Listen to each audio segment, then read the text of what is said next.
सद्बुद्धि, सन्मार्ग और कार्य का संकल्प देना, अडिग रहे विश्वास तुम पर, ऐसा अंतः कर देना। मेरे हृदय में आने में तुम्हें कोई संकोच न हो। हे गुरुदेव, मुझे नजरों से दूर कभी न होने देना। हे गुरुदेव, मुझे नजरों से दूर कभी न होने देना। नमस्कार, गायत्री चिंतन धारा में आपका स्वागत है। मित्रों, हम जीवन का आनंद नहीं ले पाते, समय और साधनों का उचित सदुपयोग नहीं कर पाते।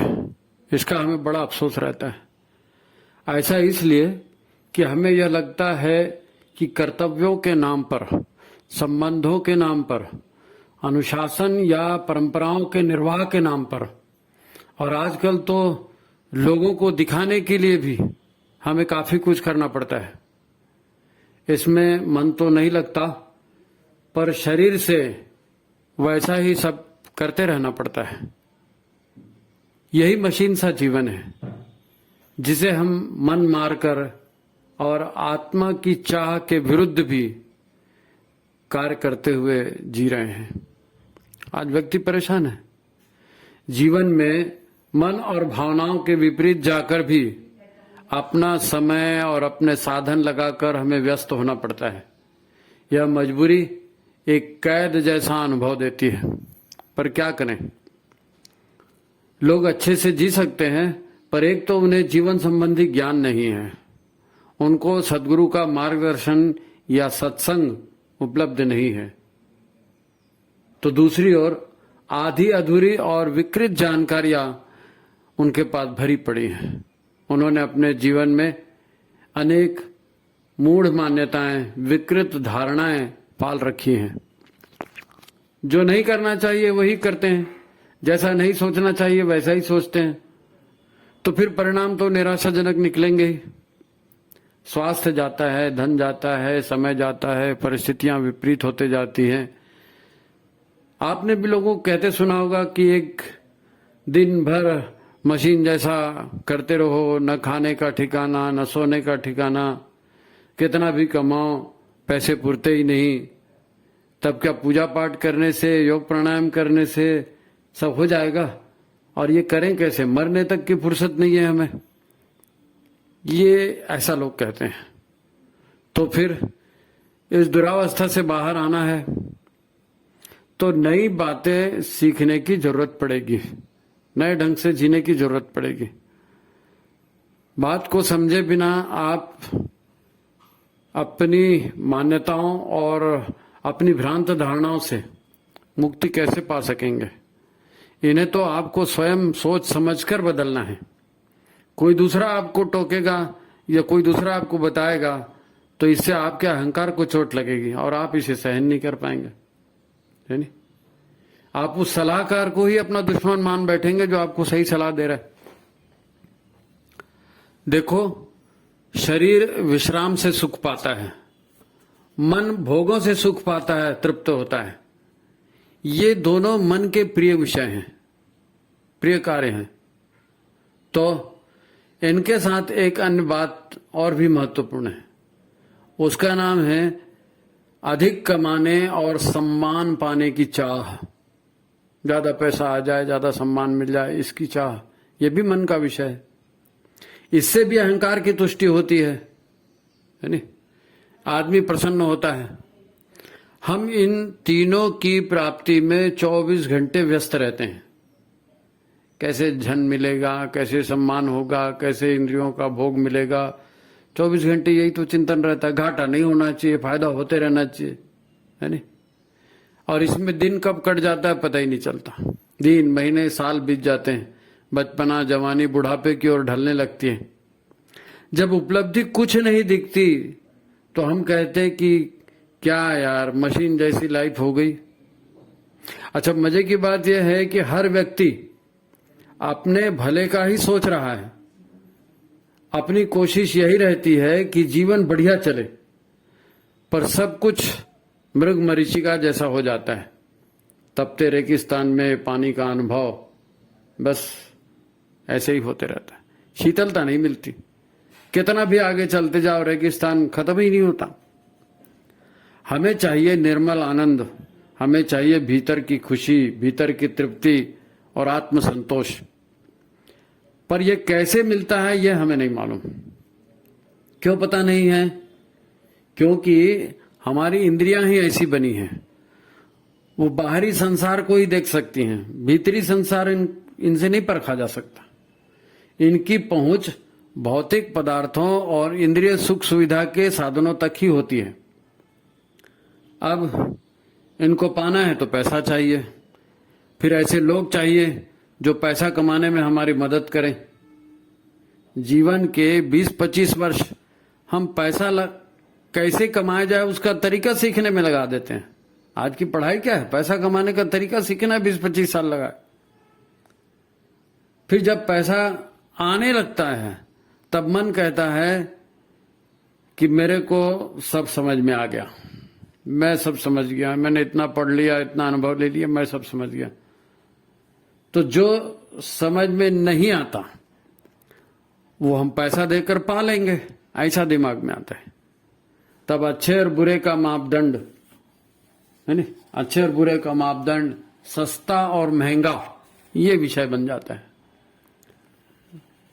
मन मानता है कि मुझे सब कुछ नहीं मालूम, तब वो रास्ता बताता है कि जैसा सब कर रहे हैं वही ठीक है, इसलिए हम भी वैसा ही करते हैं जैसा सब कर रहे होते हैं। अच्छा, हम कुछ और तरीका अपना लें तो सभी लोग हमें समझाने लगते हैं, क्या आप बेवकूफी कर रहे हो, सबको देखो, सब पागल है क्या जो इस तरह करते हैं और तुम ऐसा कर रहे हो? क्या जो दिख रहा है ये सब झूठ है? क्या लोगों ने अपनी मान्यता, अपनी धारणा यही बना रखी है कि जिनके पास जितने सुख सुविधा के साधन हैं वह उतना ही सुखी है और पैसे वाला आदमी ही सुखी हो सकता है, क्योंकि पैसे से सब कुछ खरीदा जा सकता है? क्या वास्तव में पैसे से सब कुछ मिल जाता है? और मिल जाता है तो फिर ये अफसोस क्यों है कि मशीन सा जीवन बन गया? पेट भरने लायक पैसा सामान्य उपक्रम से कोई भी कमा सकता है। हाँ, मेहनत करनी पड़ती है। कुछ आप लोगों का सहयोग करेंगे, कुछ लोग आपका सहयोग करेंगे। आपसी सहयोग से कम साधनों से भी लोग सुख से रह लेते हैं। जितना ज्यादा पैसा उतनी अधिक व्यस्तता, उतना अधिक संघर्ष बढ़ते जाता है। जितना पैसा कमाने को सोचेंगे उतना संघर्ष भी बढ़ेगा। फिर जीवन मशीन जैसा बन जाता है, समय का अभाव होने लगता है, आदमी अपनों से ही कटते जाता है। अच्छा, संघर्ष विद्वता दिखाने का, बड़प्पन दिखाने का भी होता है, सम्मान पाने का भी संघर्ष होता है। लोगों को नीचा दिखाने या उन्हें सबक सिखाने के लिए भी लोग संघर्ष करते हैं। ऐसे में जीवन को समझने का, भावनाओं को समझने का, स्वाध्याय, सत्संग का, सेवा का, इसके लिए समय कहाँ बचेगा? इसके लिए समय कहाँ बचेगा? कबीर कहते हैं, साईं इतना दीजिए जामे कुटुंब समाए, और मैं भी भूखा न रहूं साधु न भूखा जाए। कबीर कह रहे, गुरुदेव भी तो यही कहते हैं। स्वस्थ शरीर, स्वच्छ मन, सभ्य समाज, ये हमारी प्राथमिकता होनी चाहिए। हम शरीर को स्वस्थ रखें, अपने मन को स्वच्छ रखें, इसी से समाज अच्छा बनेगा तो सबका लाभ होगा। धरती स्वर्ग जैसी लगने लगी। तो इसके लिए करना क्या है वो भी बताया है। आपको जीवन में अर्थ का संयम रखना है। जितना पैसा खर्चा करेंगे तो कमाने के लिए उतना टेंशन पालेंगे, है नी? तो जीवन चल सके इसलिए अर्थ संयम चाहिए, समय संयम भी चाहिए और विचारों का संयम भी चाहिए, है नी? ये तीनों संयम पालते हुए जीवन जिया जाए। आत्मनिर्माण, परिवार निर्माण और समाज निर्माण का लक्ष्य रखा जाए। कुल मिलाकर जीवन को मशीन की तरह भाव विहीन, रस विहीन और निष्ठुर होने से बचाना है। जीवन को मशीन की तरह भाव विहीन, रस विहीन और निष्ठुर होने से बचाना है। तो फिर उपासना, साधना, स्वाध्याय, संयम, सेवा, इस तरह का जीवन क्रम अपनाना पड़ेगा। आज लोग गुरु तो बनाते हैं पर जीवन चलाते हैं समाज के चाल चलन को देखकर, लोगों के चाल चलन को देखकर, फैशन को देखकर, है नी? मान सम्मान और धन मिलेगा कि नहीं ये देखा जाता है। पूजा पाठ, दक्षिणा सब में दिखावा ही प्रमुख होता है। तब नकली काम का बढ़िया परिणाम कैसे निकलेगा? नकली काम को बढ़िया परिणाम कैसे मिलेगा? अब परिणाम मिलेगा नहीं, फिर कहेंगे जीवन टेंशन हो गया है, मशीन वाला हो गया। अच्छा, यह सब थोड़ी देर के लिए भूलकर हम आज की तरफ प्रैक्टिकल बात करते हैं, वो बात समझ में आएगी। है नी? प्रैक्टिकल बात जल्दी समझ में आती है। देखो, हम मशीन बनते जा रहे हैं, है ना? इसका माने क्या है? मशीन बनते जा रहे हैं, इसका मायने क्या है? शरीर तो मशीनी ढंग से ही काम करेगा, सांस लेगा, छोड़ेगा, है ना? भोजन के रूप में, पानी के रूप में, हवा के रूप में हम ईंधन लेंगे, फिर कचरा निकालते रहेंगे। तो मशीन भी ऐसा ही करती है, ईंधन लेती है, कचरा निकालती है, लगातार चलते रहती है। यही हमारा, तो ये दुनिया की सर्वोत्तम कंप्यूटराइज्ड मशीन है हमारा शरीर। हम बात को समझने की कोशिश कर रहे हैं, है ना? तो समझने की कोशिश में पहली बात क्या है? आप अपने शरीर को दुनिया की सर्वोत्तम कंप्यूटराइज्ड मशीन के जैसे समझें। ऐसी मशीन जो अपने रिपेयरिंग भी खुद ही कर लेती है और अपनी जैसी अन्य मशीन पैदा भी कर लेती है, तब इंसान मशीन बनता है। मतलब क्या मतलब निकालें? इंसान तो मशीन ही है, मशीन जैसे ही काम कर रहा है, हम खुद को कंप्यूटराइज मशीन कर रहे हैं। तो इसका मतलब क्या है? इसका मतलब है कि हम तो मशीन पहले से हैं, हमें ये मशीन, शरीर रूपी मशीन पहले से मिली हुई है। तो फिर हमको क्या लगता है कि हम मशीन जैसा हो गए? हम मशीन जैसा हो गए ये हमको इसलिए लगता है कि हमारा मन मशीन जैसे काम कर रहा है। शरीर तो ऑलरेडी एक मशीन है, स्थूल बनी हुई हार्डवेयर, है नी? तकलीफ हमारी यह है कि हमारा मन मशीन जैसा बन गया है। ये मन ही साधु बनता है, ये मन ही शैतान बनता है। शरीर तो वैसे ही रहता है ना, साधु का, शैतान का, सबका, मशीन का शरीर वैसे ही रहता है। ये जो मशीन बन गया वाली बात है ना, ये मन के लिए कही है।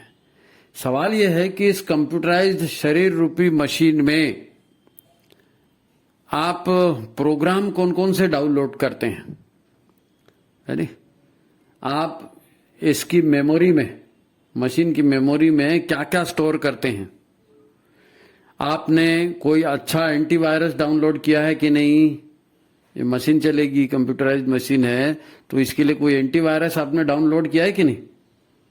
जो वायरस और बग आदि जो भी आ जाता है उसको नष्ट कर सके, क्योंकि मशीन चलेगी, नेट यूज करेंगे, वायरस और बग आएगा तो उसको नष्ट करने वाला एंटीवायरस ये आपके मशीन में है क्या, शरीर में? अगर आप अपने आप में ऐसी व्यवस्था ठीक करेंगे तो फिर इसका रिजल्ट भी ठीक आएगा, है नी? दिक्कत यह है कि हम स्वतः ही इसे बिना एंटीवायरस के, बिना सावधानी रखे, चाहे जैसा ऑपरेट करते हैं। ये शरीर मशीन है, पहले से मशीन है। और हमारी दिक्कत क्या है? दिक्कत यह है कि हम स्वतः ही इस शरीर को बिना एंटीवायरस के, बिना सावधानी रखे, जैसा चाहे वैसा ऑपरेट करते रहते हैं। तो हार्ड डिस्क की क्षमता से अधिक डाउनलोड कर लेंगे तो मशीन स्लो हो जाएगी। आपको बोरियत क्यों लगती है? इतना सारा काम ले लेते हो, इतना सारा टेंशन ले लेते हो, ये कर दूं, वो कर दूं, फिर कुछ नहीं हो पाता। तो वही तो है, आपने इतना ज्यादा डाउनलोड कर दिया हार्ड डिस्क में कि मशीन स्लो हो गई। ऑपरेट ऐसा करते हैं मशीन को, कंप्यूटर को अपने इस तरह से ऑपरेट करते हैं कि धूल पानी तक का ध्यान नहीं रखते हैं। धूल में कंप्यूटर खराब हो जाता है, पानी पड़ने से खराब हो जाते हैं ना इसके हार्डवेयर। तो हम अपने शरीर को ऐसा ऑपरेट करते हैं कि जैसा ऑपरेट नहीं करना चाहिए, जो सावधानी रखनी चाहिए वो सावधानी भी नहीं रखते। दरअसल हम अपने इस कंप्यूटराइज्ड शरीर का मैकेनिज्म समझे बिना इसका एक एक हार्डवेयर, है ना, या सिस्टम स्वतः ही खराब करते जाते हैं। हमको कैसा जीना है यही नहीं मालूम। शरीर मिल गया है तो इसकी रचना कैसी है, आंतरिक संरचना कैसी है, बाहरी संरचना कैसी है, क्या करना चाहिए, क्या करना चाहिए, इसका सिस्टम कैसे ढंग से काम करें तो सही काम करेगा, हमको तो कुछ नहीं मालूम। सिस्टम खुद ही हम खराब करते हैं और दुखी होते हैं और कहते हैं कि हम तो इतनी मेहनत करते हैं जी, मशीन जैसे दिन रात जुटे रहते हैं जी, फिर भी निराशा ही हाथ लगती है जी। तो ये तो दुनिया ही बेकार है जी, ये दुनिया तो नरक है जी, सब धोखेबाज हैं जी। तो ये बात वास्तव में ऐसी नहीं है। वास्तव में बिल्कुल ऐसी नहीं है। यह हमारे समझ का फेर है, हमारे जीवन जीने का ढंग गलत हो गया है।